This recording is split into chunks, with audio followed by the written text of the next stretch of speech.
Teamtrack. Aujourd'hui on se retrouve pour une nouvelle vidéo. Donc les premières moissons ici du colza avec la classe Lexion 670. Donc je vous mets tout ça en image et on se retrouve un peu après pour faire le bilan et puis peut-être quelques explications.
Donc comme vous pouvez le constater, l'agriculteur garde la paille de colza. C'est pas une paille qui est très riche, aussi riche que du blé ou de l'orge, mais c'est quand même intéressant, notamment pour les bovins. Voilà, donc la graine de colza, ça se présente sous forme de toutes petites billes noires. Donc ils sont contenus dans des espèces de gousses. Voilà. Sauf que ça s'appelle pas des gousses mais des siliques. C'est un nom particulier pour le colza. Mais voilà, ça ressemble un peu au haricot, c'est beaucoup plus petit. Et il y en a beaucoup plus. Donc là ils doivent faire un bon mètre 30 de haut, ce qui est pas mal.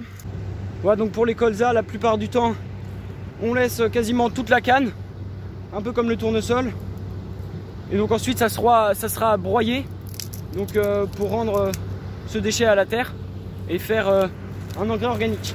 Voilà, donc pour ce qui est du rendement, on est à peu près à 40 quintaux, ce qui est pas trop mal pour la parcelle. Ça rend plutôt bien et ça fait du bon travail. Donc il y a des impuretés un peu partout. Tout ce qui n'est pas du noir, c'est des impuretés, mais c'est normal, le colza est souvent comme ça. Parce que c'est une toute petite graine, donc il y a beaucoup d'impuretés qui se mettent avec. Donc le colza, normalement, ça se livre à peu près à 9% d'humidité. Donc pour que ce soit bien, c'est 9 maximum. Et là, on est à 8,9, donc ça passe tout juste.